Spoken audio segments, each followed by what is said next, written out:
All India उलमा board की जानिब से सूबेदारी गेस्ट हाउस में एक छोटा सा एक प्रोग्राम रखा गया है। इस कार्यक्रम के अध्यक्ष पद पर हमारे अजीज़ दोस्त और पूरे पॉलिटिशियन के जानी मानी हस्ती माननीय राज राजापुरकर साहब का इस कार्यक्रम के ऊपर आने के लिए मैं तहे दिल से उनको शुक्रिया अदा करता हूँ। मकसद ये है कि राजपुरकर साहब को लाने का एक ही है, ये शरद पवार गढ़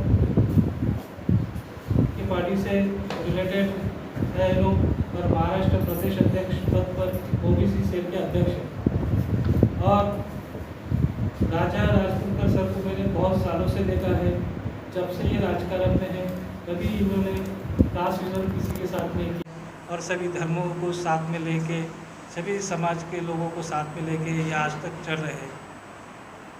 कुछ दिन पहले हमारी इनसे मुलाकात हुई और इनसे हमारी फ़ोन पे बात हुई कि सर कोल्हापुर शहर के अंदर जो गाज़ापुर है उसके अंदर कुछ समाज कंटकों ने वहाँ पे अफरा तफरी मचा दी थी, जिसके चलते हमने राजा राजपुरकर सर के मार्फत शरद पवार साहब को एक निवेदन भी दिया था कि राजा राजपुरकर सर हमारा ये निवेदन है कि यहाँ पे ऐसी समाज कंटकों ने हरकत की है, इन पर उचित कार्रवाई करो बोल के। तो हमारे इस निवेदन के ऊपर राजा राजपुरकर सर ने विशालगढ़ जाकर पूरी तफ्तीश लेकर उस वहाँ पर अल्पसंख्यकों पे जो भी अन्याय हुआ और पूरी ताकत लगाकर इन्होंने वहाँ जाकर पूरी कार्रवाई के लिए पुलिस प्रशासन की जो सोए हुए थे उनको जागे करके उन पर कार्रवाई करके आए हैं, जिसके चलते इनके इस काम के वजह से आज इनको उलमा बोर्ड के कार्यक्रम का अध्यक्ष बनाया गया है। आज ऑल इंडिया उलमा बोर्ड के जानिब से मुतवल्ली विंग औरंगाबाद शहर महिला अध्यक्ष पद पर औरंगाबाद शहर की जानी मानी सोशल वर्कर और संजय नगर बाईजीपुरे के माजी नगर सेविका नूरजा बेगम रहमान खान इनकी आज नियुक्ति की गई और इस कार्यक्रम के अध्यक्ष पद पर राष्ट्रवादी कांग्रेस पार्टी के शरद पवार गढ़ राजा राजपुरकर सर जो महाराष्ट्र प्रदेश अध्यक्ष ओबीसी सेल के हैं, इनके मौजूदगी में इनको यहाँ नियुक्ति पत्र दिया गया। और उसी के साथ हमारे साथ उलमा बोर्ड के महाराष्ट्र के उपाध्यक्ष जनाब शेख आसिफ शेख महबूब साहब और एडवोकेट हमारे जिशान जैदी साहब, उसी के साथ हमारे उलमा बोर्ड के शेख गुलाम कादिर साहब और उसी के साथ हमारे मीडिया सेल के सैयद अहमद साहब, शेख मुकीम भाई और हमारे रामदास लोकरे सर जो हमारे साथ हमेशा रहते हैं और तमाम उलमा बोर्ड के मेम्बर की यहाँ बहुत तादाद में मौजूदगी थी, जिसके चलते ये प्रोग्राम रखा गया। किस पोस्ट पर इनकी नियुक्ति की गई? नूरजा रहमान खान बाजी की औरंगाबाद मुतवल्ली विंग शहर महिला अध्यक्षा पद पर इनकी नियुक्ति की गई। और आज तो राजा राजपुरकर सर आए हुए हैं और ये महाराष्ट्र प्रदेश अध्यक्ष के ओबीसी सेल के प्रदेश अध्यक्ष है। इनसे हमारा बहुत लगाव है, क्योंकि मुतवल्ली विंग के अंदर पूरे दरगाह आते हैं, मस्जिदें आती हैं और जो खादिम खुद्दाम पीरजादे जो गवर्नमेंट ने उनको जिया दिया है, उनका एसआर नंबर 339 है, जो कि ये ओबीसी में आते हैं। इनकी भी बहुत सी समस्या है, इनके कास्ट सर्टिफिकेट की वैलिडिटी है और इनको और उसी की तरह ओबीसी वालों को जो सरकारी कर्मचारी होते हैं उनको प्रमोशन नहीं है सर, ओबीसी वालों को, तो उनको प्रमोशन भी मिलना और उनको हर ओबीसी वालों को फैसिलिटी मिलना। ओबीसी महामंडल है, उसमें ओबीसी में सभी समाज के आते हैं, उसका कोटा ही नहीं आता ओबीसी महामंडल का, अभी लोन भी बंद है उसका। तो ओबीसी समाज सभी उसमें होके मुसलमानों में भी बहुत से है, जैसे कि जुला है, अंसारी है, मुजावर है, खादिम है, खुद्दाम है, पीरजादे, जो दरगाह से रिलेटेड ज़्यादा लोग। हम आपसे निवेदन करते हैं कि आपको बुलाने का मकसद ये था कि हमारे को आपका सपोर्ट मिले और ये मुतवल्ली विंग पूरे ऑल महाराष्ट्र के लेवल के अंदर जो भी दरगाह मस्जिद पे जो भी अत्याचार अन्याय हो रहा है उनके इंसाफ के लिए हम आपके पास आए हैं और हमको आप इंसाफ दिलाएंगे ये हम मानते हैं। आज एक नियुक्त पत्र का ऑल इंडिया उलमा बोर्ड की तरफ से प्रोग्राम रखा गया सूबेदारी गेस्ट हाउस के अंदर, जिसमें हमारे राजा पुरकर साहब जो है तो राष्ट्रवादी शरद पवार गठ के जो है तो महाराष्ट्र प्रेसिडेंट है, उनके अध्यक्षता में ये प्रोग्राम रखा गया था। और मैं जो हमारे नूरजहाँ बाजी जो है माजी नगर सेवक, इनका मैं तहे दिल से शुक्रिया अदा करता हूँ जो आज उन्होंने शहर अध्यक्ष बने हैं हमारे औरंगाबाद शहर के, और जो है तो ऑल इंडिया उलमा बोर्ड मुतवली विंग के, उनको मैं बहुत बहुत मुबारकबाद देता हूँ। और ऐसा समझता हूँ कि आगे ऑल इंडिया उलमा बोर्ड के काम को वो अल्हम्दुलिल्लाह और आगे अच्छे से काम करेंगे। अब रहा सवाल कि हमारे फैसल भाई ने कहे थे कि जो वहाँ पर एक मसला हुआ कोल्हापुर के अंदर विशालगढ़ में, तो जो हमारे राजा पुरकर साहब ने जाके माशाल्लाह आवाज़ उठाए, मैं उनका भी तहे दिल से शुक्रिया अदा करता हूँ। और मैं समझता हूँ साहब ये जो लोगों ने हरकत की है ये तो ना ही तो हिंदू है ना तो मुसलमान है, इनका कोई समाज से लेना देना नहीं है और ना ही तो ये कोई जात के है ना इनका कोई धर्म है। ये काम वही कर सकता है जिसका कोई धर्म नहीं होता, क्योंकि मुसलमान कभी मस्जिद मंदिर के बारे में कभी मंदिर तोड़ने मुसलमान कभी नहीं जाएगा, और कोई सच्चा हिंदू है हमारा भाई तो वो कभी मस्जिद तोड़ने नहीं जाएगा।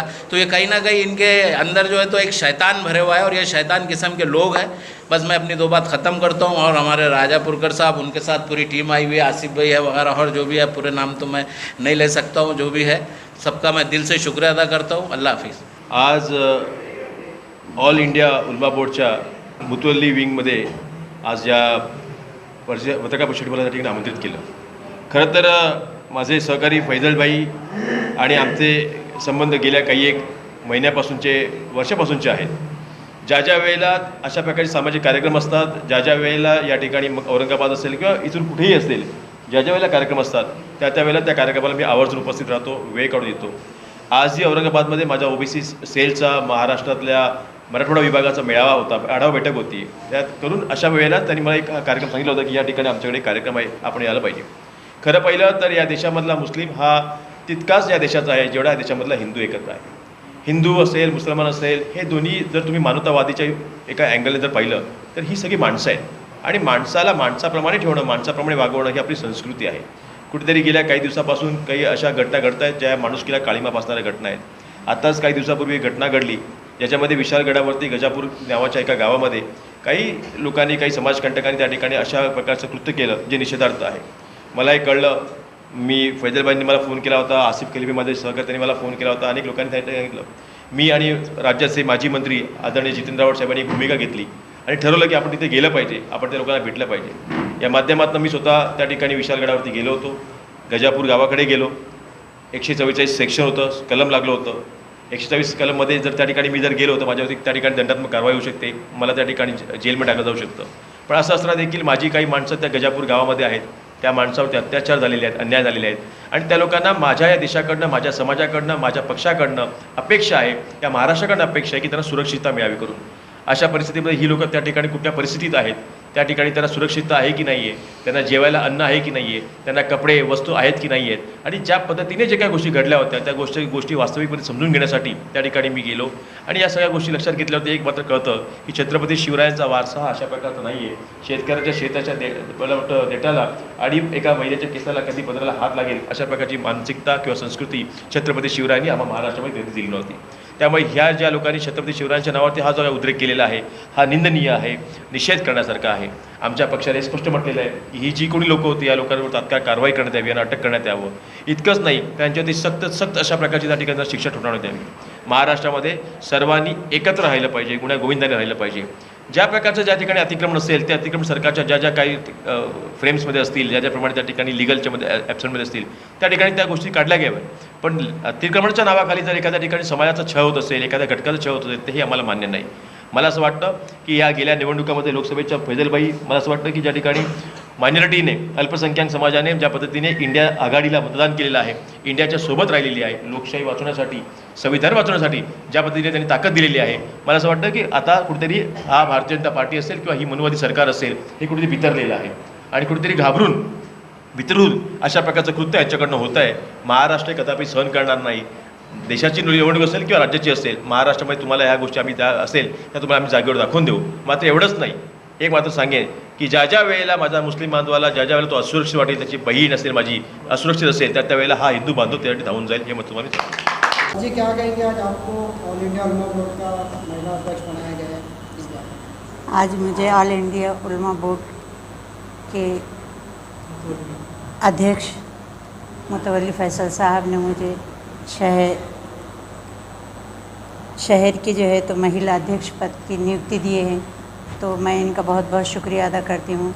मेरे साथ जो मेरी दोस्ती यहाँ पर बैठे हैं मैडम राष्ट्रवादी की तरफ से, मैं इनका भी बहुत बहुत शुक्रिया अदा करती हूँ कि इन्होंने हमारे प्रोग्राम में आए और प्रोग्राम को बहुत अच्छे से अरेंजमेंट हुआ और बहुत अच्छा इसको रिस्पॉन्सिबल मिला. तो मैं इनकी भी शुक्रगुजार हूँ, क्योंकि आज हम सब जितनी पार्टियां हैं और जितने भी लोग हैं, सियासी पार्टियां, सबको एक जगह आकर काम करना चाहिए. हिंदू मुस्लिम तफरीक़ा ये हमको छोड़ देना चाहिए, क्योंकि जितनी हिंदू मुस्लिम नफ़रतें आपस में बढ़ रही है, मज़लूम लोगों पर नाइंसाफ़ी और जुल्म बढ़ता जा रहा है. जब तक हम सब मिलकर इस पर आवाज़ नहीं उठाएंगे, ये काम बहुत मुश्किल है. तो मैं समझती हूँ कि सब समाज ने साथ आना और सब ने साथ मिलकर काम करना. आज मुझे उलमा बोर्ड की तरफ से जो अध्यक्ष बनाया गया है, मैं तमाम उलमा का और मुतवल्ली दरगाहों का और विंग का तमाम का मैं शुक्रिया अदा करना चाहती हूँ कि, और मैं इनसे ये अपील करना चाहती हूँ, गुजारिश करना चाहती हूँ कि आज जो कौम में नाइंसाफ़ी हो रही, जुल्म हो रहा, पहले तो मैं विशालगढ़ की जो मस्जिद, जो दरगाह पर जो हमला हुआ, मैं उसकी निंदा करना चाहती हूँ. वहाँ पर जो घर उद्ध्वस्त हुए, लोगों को मारा गया, मैं उसकी निंदा करना चाहती हूँ. हम उलमा बोर्ड से और तमाम मुतवल्ली विंग से ये गुजारिश करते हैं कि वो आए और हमारे साथ काम करें. आज मुस्लिम तबके में ये तो नाइंसाफ़ी और ये ज़्यादती जो है, तो ये आए दिन मॉब लिंचिंग हो रही है, हमारी दरगाहों को नुकसान पहुंचा रहा है, हमारे पवित्र कुरान के जलाया जा रहा है, मस्जिदों को उनकी बेहुरमती की जा रही है, मुसलमानों की मॉब लिंचिंग हो रही है. तो इस पर हम कब तक आवाज़ नहीं उठाएंगे, हम कब तक खामोश बैठे रहेंगे.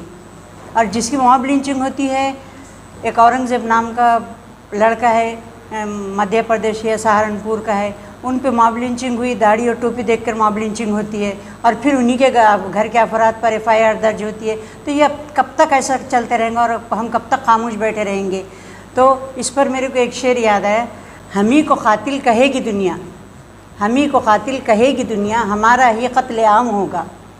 हम ही को कातिल कहेगी दुनिया, हमारा ही कत्ल आम होगा. हम ही कुएँ खोदते फिरेंगे, कुएँ यानी पानी के झरने, हम ही कुएँ खोदते फिरेंगे, हम ही पे पानी हराम होगा. अगर यही ज़हनियत रही तो, अगर यही ज़हनियत रही तो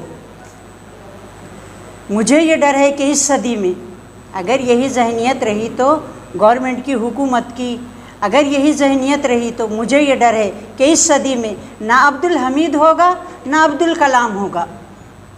तो हमें ये सबको एक साथ लेकर, सब समाज को एक साथ लेकर हमें काम करना होगा. जिसके साथ नाइंसाफ़ी हो रही, जिसके साथ जुल्म हो रहा, हमको उसके ख़िलाफ़ आवाज़ उठाना, चाहे मुस्लिम हो, दलित हो, पीड़ित हो, शोषित हो, जो भी हो, हम सब समाज को मिलकर, समाज कोई ज़ात भेदभाव नहीं रखता, हर समाज में शांति की और इंसानियत की भावना व्यक्त होती है. कोई समाज एक दूसरे के ख़िलाफ़ नहीं है. लेकिन आज जो सत्ताधारी लोग हैं, वो समाज में दुश्मनी फैला रहे हैं, समाज को एक दूसरे के ख़िलाफ़ भड़का रहे हैं. तो ये हम कब आवाज़ उठाएंगे. आज मुस्लिम कौम जो है तो ड्रग्स, गांजा, शराब और बटन, नहीं मालूम क्या क्या हमारी मुस्लिम कौम, मुस्लिम नस्लें, नौजवान बच्चे इसमें मुब्तला हो गए हैं. ये हम कब आवाज़ उठाएंगे, क्यों खामोश हैं हम. हमारा औरंगाबाद से एक खासदार माननीय इज़्ज़त माब डॉक्टर रफ़ीक ज़करिया साहब आए थे, तो उन्होंने कॉलेज की इब्तिदा रखी, फिर उसके बाद जैकवाड़ी डैम की इब्तिदा रखी, फिर सिड़को लाए.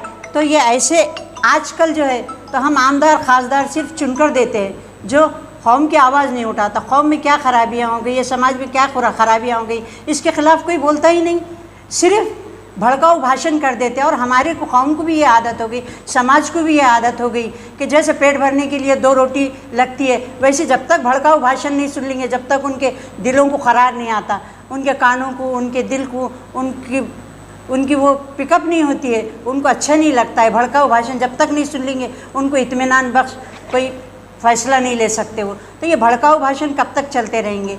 एक प्लेटफार्म पर आकर समाज में जो खराबियां हैं, जो बुराइयां हैं, उसको मिटाने की पहल करना चाहिए। इतना कहकर और आप तमाम मीडिया का मैं शुक्र अदा करती हूँ। हमारे फैसल भाई का भी मैं शुक्रिया अदा करती हूँ जिन्होंने मेरे को ये पोस्ट से नवाजा है, और मेरी बहन का भी मैं शुक्रिया अदा करती हूँ जो मेरे प्रोग्राम को आकर यहाँ कामयाबी अता की। आप तमाम मीडिया का भी तहे दिल से शुक्रिया अदा करती हूँ। सवाल है आपसे जी, हमारे मीडिया के माध्यम से देखा है कि आप विधानसभा चुनाव लड़ने का इरादा रखते इच्छुक है आप, तो क्या ये माना जाए कि आपने ऑल इंडिया उलमा बोर्ड पर पद लिया है, जी, राजनीति सक्रिय हुई, कि आप आमदार लड़ने के नियत से सोच विचार के साथ इसमें प्रवेश किया है कि लड़ने वाले हैं कि बस चल रहा है मामला इसमें? नहीं, मैं बिल्कुल लड़ूंगी। और समाज में जो बुराइयां हैं और जो अत्याचार हो रहा, जो नाइंसाफ़ी हो रही, मैं उसके ख़िलाफ़ पहल करूंगी और बराबर एमएलए का इलेक्शन लड़ूंगी। और मैं चाहती हूं कि तमाम मुस्लिम कौम मेरा साथ दे, समाज मेरा साथ दे, आज के नौजवान तबका मेरा साथ दे, क्योंकि मैंने ये पहल करी है सबसे पहले। तो मैं चाहती हूँ कि तमाम को मेरा साथ होना चाहिए और मैं सबका विकास करना चाहूँगी। मॅडम काय सांगणार आज आपण औरंगाबादमध्ये आलो इथे कार्यक्रम झालेला आहे, काय सांगणार? प्रथमतः बेगम नूरजहाँ ज्या आहेत त्यांची आता उलमा बोर्डच्या अध्यक्षपदी निवड झाली आहे आणि त्यांचे स्टेटमेंट्स मी ऐकले की ते विकासाच्या मुद्द्यावरती आमदारकीसाठी सुद्धा इच्छुक आहेत. तर मला फार आनंद झाला की कुठेतरी महिला आणि माझा एक चांगली महिला पुढे आली आहे, त्याबद्दल माझ्या शुभेच्छा राहतील त्यांना. राष्ट्रवादीकडून यांना काय तिकीट देण्याची काय? नाही, त्या गोष्टी तर अजून काही मी डिक्लेअर नाही सांगू शकत.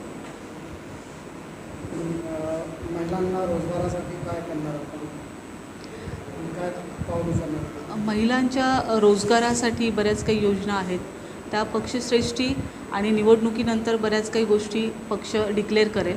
आणि वैयक्तिक जर माझं म्हणणं आहे की महिला रोजगार, युवक रोजगार आणि आपला आर्थिक विकास या मुद्द्यांवरती जर आपण ह्या विधानसभेकडे त्या दृष्टिकोनातून पाहिलं तर नक्कीच NCPकडून लोकांना न्याय मिळेल.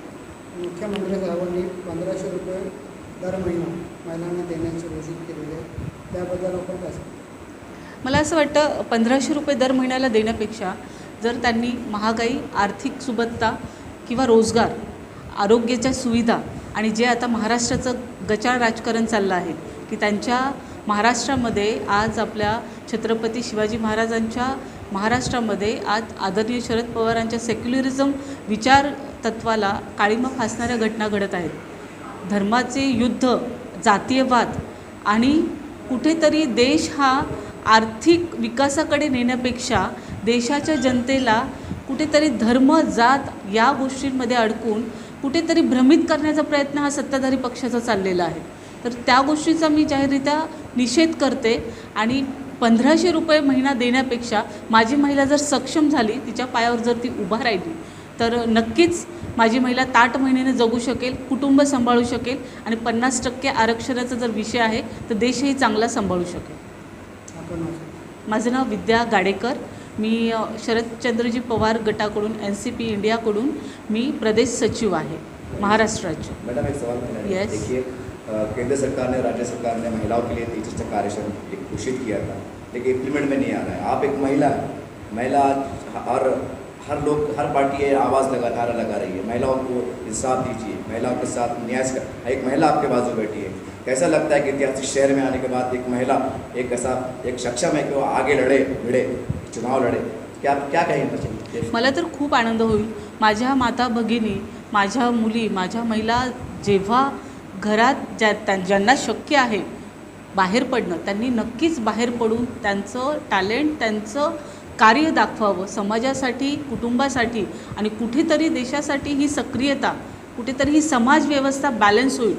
जर महिला बाहेर आली किंवा घरातून जरी तिने रोजगार उपलब्ध केला तर त्या कुटुंबाचा आर्थिक स्तर उंचावतो, विचारसरणी उंचावते. जशी महिला शिकली की ते घर शिक्षित करते, 7 पिढ्यांचा उद्धार करते. त्या पद्धतीने महिला बाहेर आली पाहिजे, महिला राजकारणातही आली पाहिजे, ती सत्तेत आली पाहिजे आणि तिने पदावरती राहून महिलांना, लोकांना न्याय दिला पाहिजे. मैडम एक सवाल है, उद्धव ठाकरे जी का हिंदुत्व और BJP का हिंदुत्व, आप भी हिंदुत्व से समाज से आती हैं. येस. क्या अंतर मानती है आप? एक तरफ का वो बीजेपी का हिंदुत्व और उद्धव ठाकरे साहेब का हिंदुत्व। लक्षात घ्या, बी जे पीचा हिंदुत्व मुद्दा हा हिंदुत्व जे कल्चर आहे, जी संस्कृती आहे, जे आमच्या धर्मामध्ये शिकवतात की सर्व मानव जातीवरती, पशुपक्ष्यांवरती तुम्ही प्रेम करा. मानवता हा आपला धर्म आहे. सर्वांप्रती प्रेम, आदर आणि सगळ्यांचा रिस्पेक्ट करणं हे आपला धर्म शिकवतात, संत शिकवतात आणि आपले ग्रंथ शिकवतात. मात्र आत्ता सध्या जे बी जे पीचं हिंदुत्व चाललेलं आहे ते फक्त तरुण पिढीला कुठेतरी हिंदुत्वाच्या नावावरती काहीतरी वेगळ्या गोष्टी अपभ्रंश समाजाला करून घेणे, कुठेतरी त्रस्त करणे, कुठेतरी विचारांचे युद्ध तयार करणे आणि समाजाला एकमेकांमध्ये भांडणं करणे, एवढंच त्यांचा म्हणजे प्रोपोगंडा दिसतोय आणि एवढंच त्यांचं धोरण दिसतंय. विकासाच्या मुद्द्यांवरती ते बोलायला तयार नाही. मैडम, मेरा का आखिरी प्रश्न है, शिवाजी महाराज के कार्यकाल को देखें, इतिहास को अगर देखें तो हमें इतिहास में पढ़ने को मिलता है कि शिवाजी महाराज के मतलब पार्लियामेंट में कह सकते हैं उनके दौर की 30-35% मुस्लिम आरक्षण हुआ. आरक्षण इस स्वरूप में सिपाही सालार मुसलमान, खजांची मुसलमान, तोपची मुसलमान, बहुत से लोग जो मदारी बेहतर मुसलमान. आज के नए स्वरूप में, नए भारत के स्वरूप में, पार्लियामेंट में, विधानसभा में ऐसा क्यों देखने में नहीं आता है कि 30-35% मुसलमान भी जो है आपके साथ चले? ऐसा क्यों देखते? एक लक्षात घ्या, ही गोष्ट विचार करण्यासारखी आहे. तुम्ही जसं म्हणता 30-35% महाराजांच्या दरबारामध्ये त्यांचे अंगरक्षक होते, त्यांचं मेन सैन्य होतं, लोक होती, व्यवस्था होती. तर माझी ही विनंती समाजाला पण आहे की मुस्लिम समाजानेही या गोष्टीमध्ये पुढे यावं. आज ज्या गोष्टी होत आहेत, एक विचार करा, अन्याय करणाऱ्यांपेक्षा आपलं स्पष्ट मत आपण जेव्हा समोरच्याला सांगतो, आज ह्या महिला पुढे आल्या, अशा अनेक महिला जर पुढे आल्या तर औरंगाबादमध्ये आपल्याला शहरामध्ये चांगले कार्य करता येतील. अशा अनेक लोकांनी पुढे यावं, ज्यांना कार्य करण्याची इच्छा आहे त्यांना संधी 100% प्राप्त होईल.